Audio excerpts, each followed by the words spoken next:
Ladies and gentlemen, sometimes life gets heavy. You try hard, you push through, but things still fall apart.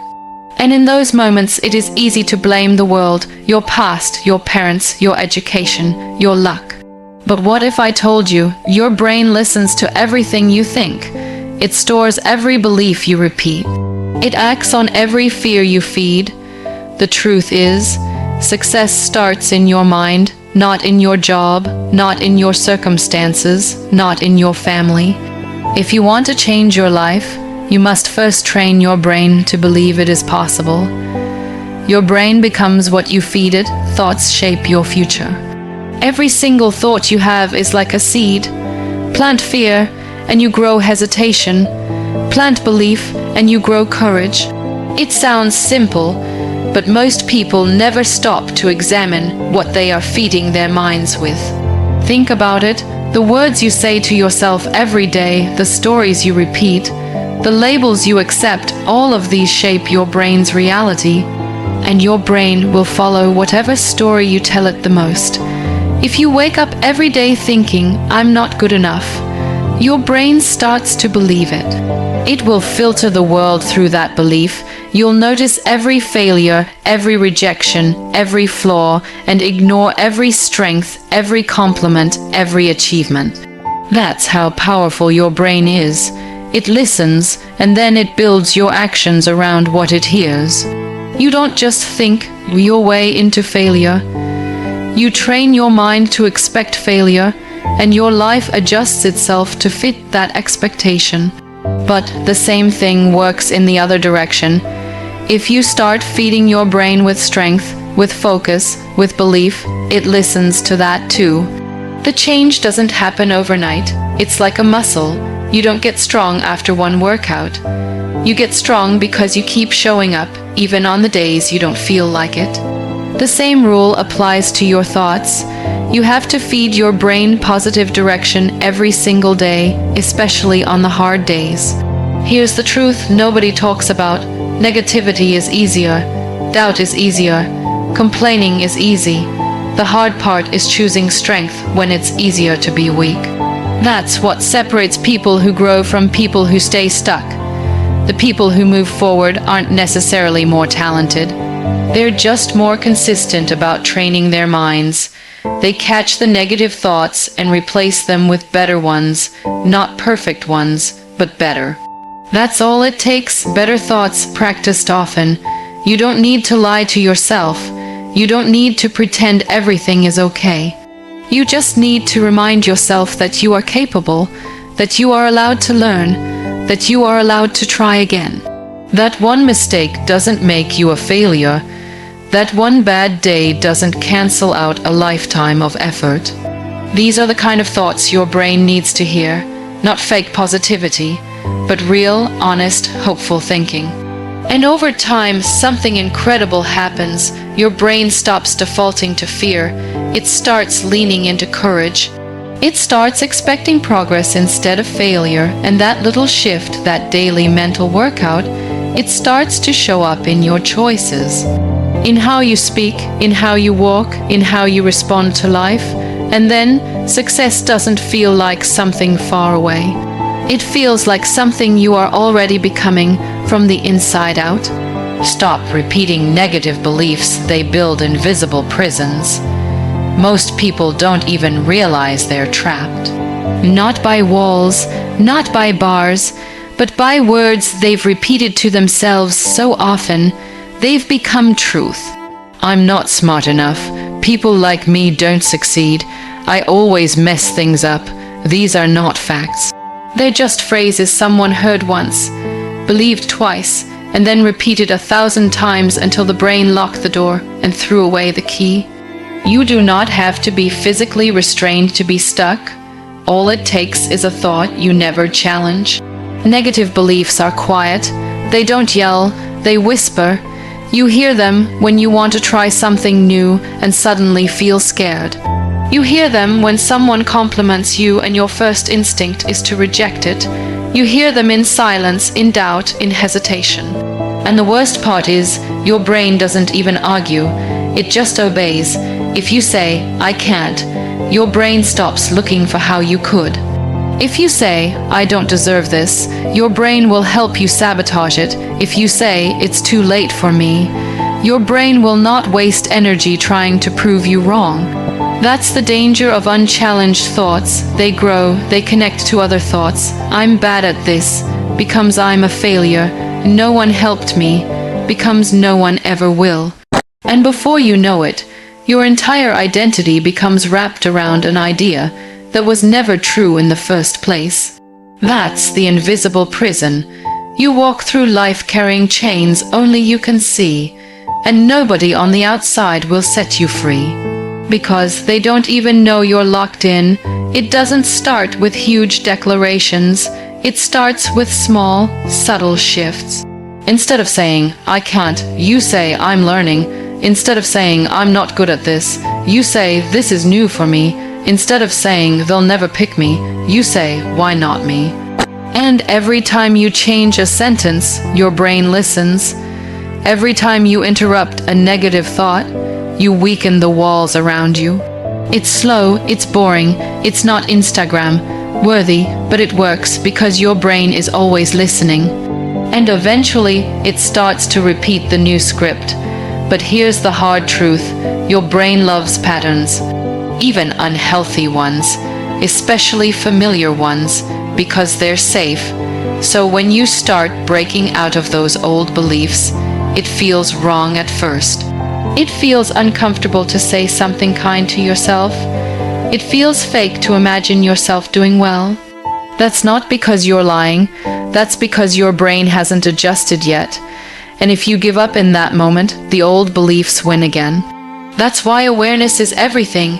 You must catch the thought before it takes over. You must be able to say, wait, where did that come from? Before you act on it. Because beliefs shape behavior, behavior shapes life, and if you never question the belief, the life never changes. You'll keep ending up in the same places, facing the same walls, wondering why things feel stuck. You are not broken. You're just programmed, and the good news is, programming can be rewritten, but you must stop feeding the same script that hurt you. You must stop repeating the words that limited you. You must stop carrying the story that someone else wrote for you. Because the day you stop repeating it is the day your mind becomes free to write something new. Replace doubt with daily positive rituals. Consistency rewires the mind. Doubt does not knock on the door and introduce itself. It slips in quietly, showing up as hesitation, second, guessing, procrastination, or pretending to be realistic. And once it gets comfortable, it becomes your default setting. You wake up already doubting yourself. You hesitate before speaking. You overthink every decision. It becomes so normal that you do not even realize it is doubt. You just think it is your personality. But it is not. It is a habit, and like any habit, it can be replaced. The only way to change doubt is not by fighting it, but by building something stronger in its place. That something is a routine, a daily ritual that reminds your brain what to believe, because here is the thing, your brain learns by repetition. You tell it something once, it shrugs. You tell it 100 times, it listens. You tell it every day with action, it obeys. That is why one motivational video does not change your life, but a habit repeated daily does. Positive rituals are not complicated. You do not need hours of free time or perfect silence or expensive tools. You need small, simple, consistent acts that train your brain to expect more from you.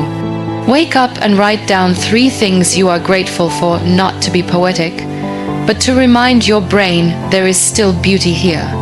Look in the mirror and speak to yourself with respect, not because it is magical, but because your brain needs to hear your own voice say something kind. Read 1 page from a book that inspires growth. Move your body even if it is just for 5 minutes. Breathe with intention before you check your phone. These are not just routines, they are signals, and your brain is always scanning for signals. When you do the same small thing every day, your brain starts to attach meaning to it. That morning gratitude list. It becomes proof that life is not all bad. That moment of stillness before the chaos, it becomes proof that you can create peace inside your own mind.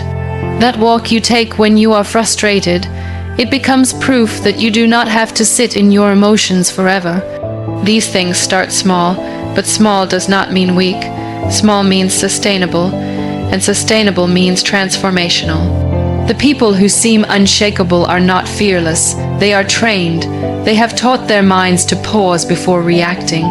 They have practiced responding instead of panicking. And all of that came from repetition, from doing the mental push-ups when no one was watching, from choosing to show up for themselves before the world asked anything from them. That is what rewiring looks like. It is not flashy, it is not loud, but it is steady. If your mind is full of doubt, you are not broken. You are just under-practiced in self-belief, and practice begins with a choice. You do not wait for motivation. You do not wait for the perfect mood. You pick one thing, one ritual, and you do it every day like it is your job. Because it is. Your mind is your responsibility, and if you want it to support your success, you have to train it to do that. Not with occasional inspiration, but with consistent action. Doubt gets weaker when discipline gets stronger. And discipline grows when you show up for yourself again and again, until it feels like breathing. Success begins when you take control of your inner dialogue, not when you get a promotion, not when the world finally notices you, not when everything feels perfect. It begins the moment you stop letting your thoughts run wild and start choosing what stays and what goes. Most people live their entire lives listening to a voice in their head that is not even theirs. It is a mix of old criticism, past failures, school bullies, cultural pressure, and childhood fear. And yet they believe it without question. That voice becomes the narrator of their story, and they never realize they have the power to change the script. Your inner dialogue is the most constant conversation you will ever have. You speak to yourself more than you speak to anyone else. And the tone, the words, the assumptions, they shape your confidence, your choices, your reactions. When that voice tells you you are not enough, you start to shrink, you second, guess yourself in meetings. You over-explain yourself in relationships. You say yes when you want to say no. You hold back because the voice said you would mess it up anyway. That voice does not have to scream to do damage. It just has to be consistent. The good news is, you are not stuck with that voice. You can challenge it, you can change it, you can teach it a new way to speak, but it takes awareness. You have to start noticing what you are telling yourself when things go wrong. Are you kind or cruel? Are you forgiving or punishing? When someone gives you a compliment, do you accept it or reject it internally before even smiling? These are the small signs of an inner dialogue that needs rewiring, and it starts with interrupting the automatic patterns. The next time your mind says, "I always fail," stop it. Ask, is that true every time? The answer is almost always no. The next time your thoughts go to, "I am not good at this," shift it to, "I am still learning this." These are not tricks. They are mental corrections. You are not lying to yourself. You are breaking the loop. You are choosing to speak in a way that moves you forward instead of keeping you stuck. Control over your inner dialogue is not about becoming positive all the time. It is about becoming intentional. It is about deciding that you will not let a bad mood write your whole day. It is about refusing to let the version of you from 5 years ago dictate what today looks like. You are allowed to speak to yourself with patience. You are allowed to give yourself the same encouragement you give your friends. That is not arrogance, that is mental responsibility. Over time, your brain adjusts. It starts expecting gentler language. It becomes less sensitive to failure, more open to growth, less reactive to criticism, more trusting in your own process. And that is when confidence starts to grow, not as a loud performance, but as a quiet understanding that you can handle what comes your way. It is not about believing you are the best. It is about knowing you are trying your best and treating yourself like someone worth supporting.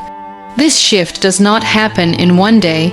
It happens in moments, a pause before a negative thought, a breath before you say something harsh to yourself, a small sentence like "I can figure this out" instead of "I am so dumb." These are the tools. This is the work. Not glamorous, not easy, but powerful, because when you take control of your inner dialogue, you stop being your own enemy. You stop playing against yourself, and you finally give yourself the chance to succeed without the weight of your own voice pulling you down. Use failures as mental strength training, not identity. Failure is uncomfortable, and that is why most people avoid it. They build their lives around safety, routine, and predictable choices, not because they lack talent, but because they are terrified of being seen falling short. Somewhere along the way, they were taught that failure is shameful, that it is a label, not an experience. And once you start seeing it as a label, it becomes your identity. "I failed" turns into "I am a failure," and those words are heavy. They sit inside your mind and echo every time you want to try again. But failure is not a name tag. It is a weight, and like any weight, it is meant to be lifted, not worn. The people who grow are the ones who learn to lift that weight again and again, even when it hurts. They do not let failure define them, they let it refine them. That is the difference between those who stay stuck and those who rise. The ones who rise do not pretend failure did not happen. They just refuse to let it be the final chapter. When you fail at something, your brain tries to protect you. It tells you to back off, avoid the risk, don't embarrass yourself again.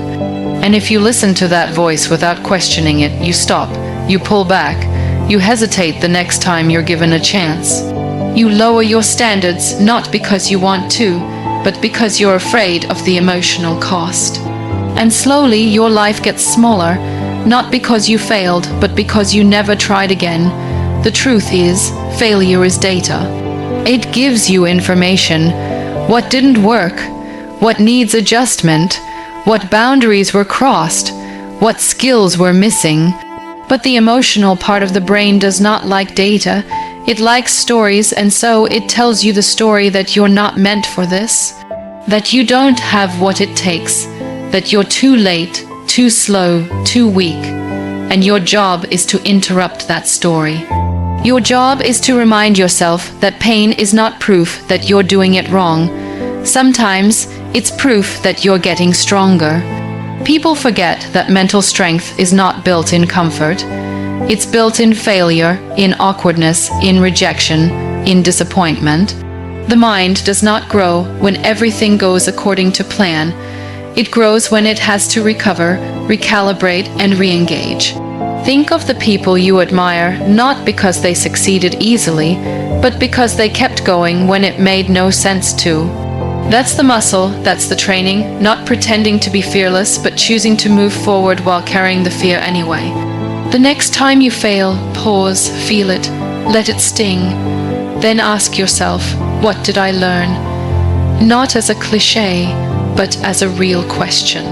What changed in your understanding? What do you now know that you didn't before? Because every failure adds something to your toolbox, even if it's just learning how to get back up faster. The people who bounce back are not emotionally numb. They're just trained. They know how to take the hit, breathe through it, and step forward with a new strategy.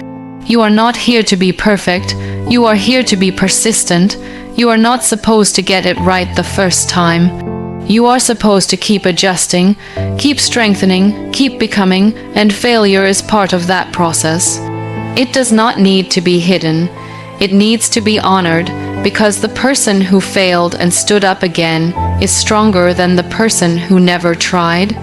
Your story gets deeper, richer, more honest every time you choose growth over shame. Your environment matters. Surround yourself with growth. People like to think they are independent thinkers, untouched by what surrounds them, immune to influence. But the truth is, no matter how strong your mindset is, your surroundings will shape you. Your brain is always listening, always absorbing, always adapting.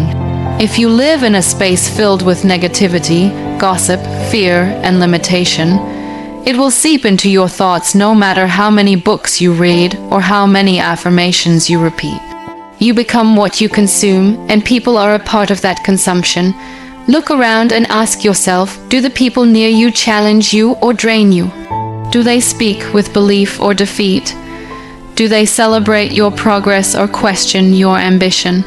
Because if you are constantly surrounded by small thinking, it is only a matter of time before you start shrinking your dreams to fit the room.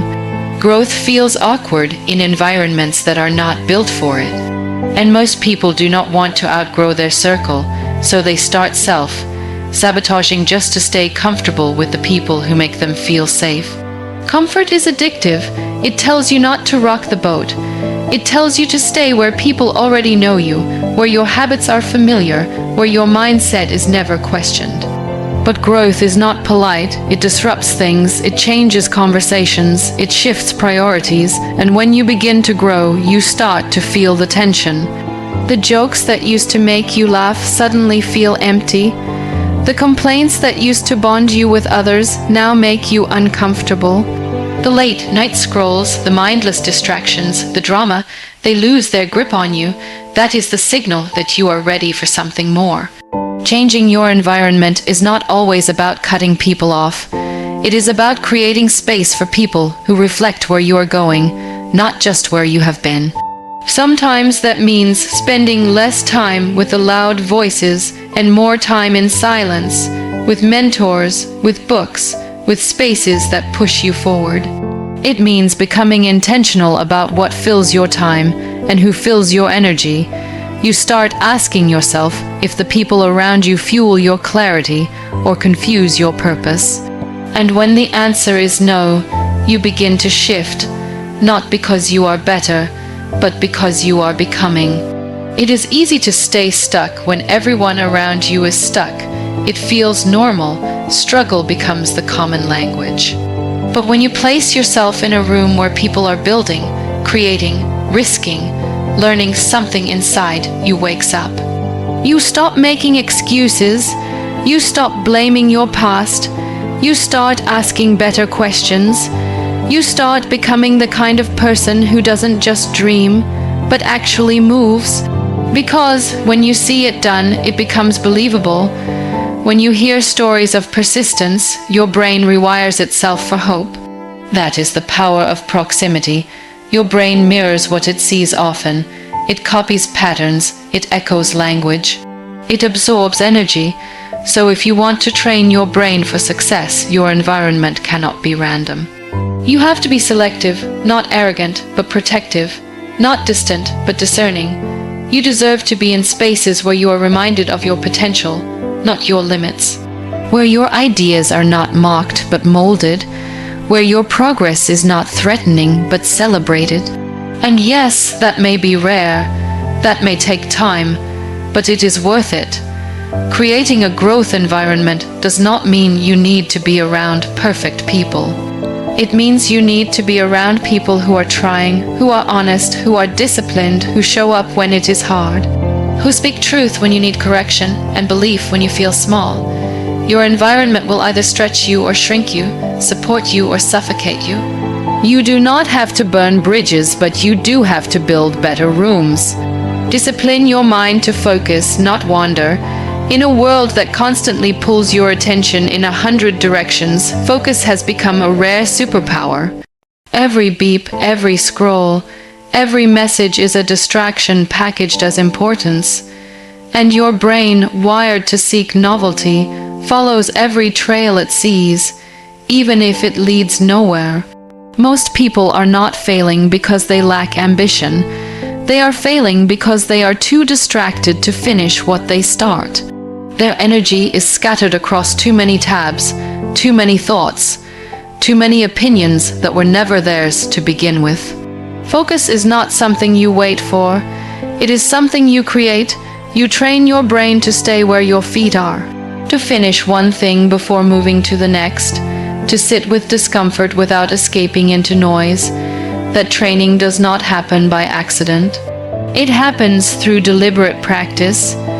Just like your muscles get stronger when you lift weights, your focus gets sharper when you resist the pull of distraction. But most people do not resist. They give in, then wonder why their goals still feel far away. Your mind will always wander unless you give it a reason not to. It is not lazy, it is curious. It wants stimulation. It wants the path of least resistance, and scrolling, complaining, multitasking, these are the easy paths. Discipline is what teaches your brain that easy is not always useful. Discipline is what says, we are staying here, we are doing this, even if we are bored, even if we are tired, even if no one is watching. That internal command, repeated daily, is how focus is built. Not in one big moment of motivation, but in quiet, consistent choices. Start small, pick one task, set a timer, block distractions, and just begin. Not because you feel like it, but because you promised yourself you would. That is where focus begins, with a promise, with intention, with the decision that your goals are worth more than your momentary comfort. And the more you keep that promise, the more your brain learns to trust you, the more your thoughts begin to align with your actions. The more you stop negotiating with your excuses. People often think discipline is about restriction. But real discipline is freedom, the freedom to make progress, the freedom to not be controlled by every impulse, the freedom to finish what you start. Focus gives you time back. It gives you energy back. It gives you clarity in a world that thrives on confusion. When you know how to focus, you stop chasing everything. You start building something. There will always be noise. There will always be something urgent, something tempting, something easier. Your job is to decide what matters. Your job is to train your mind to say no, not just to distractions, but to the belief that you need to be everywhere, do everything, know everything. You don't, you just need to do the next right thing with full attention. One task done well is more powerful than 10 started and abandoned halfway through. 1 hour of real work is more valuable than a full day of scattered effort. The discipline to focus is not glamorous. It is repetitive, it is often uncomfortable, but it is how goals are reached, not through bursts of effort, but through hours of deliberate action. Focus is how you cut through noise. It is how you separate what is urgent from what is important. It is how you become excellent at what you do, not by doing more, but by doing what matters most with your full mind present. And once your brain learns that rhythm, it stops chasing chaos. It starts craving depth, and in depth, success lives quietly, waiting to be earned. Forgiveness is a mental detox, let go to grow. People think forgiveness is a gift for the other person, but it is not. It is a cleansing process for your own mind. When you carry resentment, bitterness, and old anger, you are not punishing the person who hurt you. You are punishing yourself every time you remember. Your brain holds onto those moments like they are still happening. The emotion repeats, the pain resurfaces, and you live inside the story long after the chapter should have ended. That kind of weight slows you down, clouds your thinking, and blocks your progress. The mind is not meant to hold grudges forever. It is meant to learn, adjust, and release, but when you refuse to forgive, your brain stays trapped in replay mode. It scans for evidence of pain. It looks for signs of betrayal. It expects disappointment, and in doing that, it limits your ability to trust, to heal, to try again. Unforgiveness becomes a filter, and everything in your life starts getting viewed through it. Relationships suffer, self-esteem fades, opportunities look risky. Not because they are, but because your mind is carrying too much emotional baggage to see clearly. Letting go does not mean forgetting. It does not mean pretending it never happened. It means choosing not to carry it anymore. It means looking at what hurt you, acknowledging it, and deciding that it does not get to control your future. Forgiveness is not about being weak. It is about being strong enough to release what is poisoning your peace. It is mental clarity, emotional discipline, spiritual strength, and it is necessary if you want your mind to function at its highest level. Your brain cannot focus on building if it is busy defending. When you are stuck in resentment, your thoughts are defensive, not creative. You are more likely to push people away, misinterpret situations, and sabotage your own growth. You might think you are protecting yourself, but really, you are keeping yourself small. You are guarding wounds that should have been cleaned, not worshipped. Forgiveness is the mental reset that allows your brain to stop surviving and start thriving again. Forgive others, not because they always deserve it, but because you deserve peace. You deserve to stop carrying conversations in your head that happened years ago. You deserve to wake up without that heaviness. You deserve to stop reacting from old pain, and just as importantly, forgive yourself. You cannot grow if you are constantly punishing yourself for who you were. You cannot evolve if you do not believe you are allowed to begin again. The past cannot be changed, but your relationship to it can. Forgiving yourself is one of the hardest things you will ever do. Because your brain remembers your own mistakes more vividly than anyone else's. It replays the moments you wish you could undo. It highlights your flaws in high definition. But that memory is not meant to punish. It is meant to teach. You are not supposed to forget your failures. You are supposed to grow from them. And that growth is only possible if you release the shame attached to it. Create space in your mind for new thoughts by clearing out the old. That is what forgiveness is, a mental detox. It is choosing to feel lighter. It is deciding to give your energy to the future, not the past. And you do it over and over again, not because it is easy, but because it is healing. Every time you forgive, your brain learns it is safe to move forward. Every time you release a grudge, your mind frees up capacity to focus, to love, to build, to dream. That space you create by letting go becomes the soil where your next chapter can grow.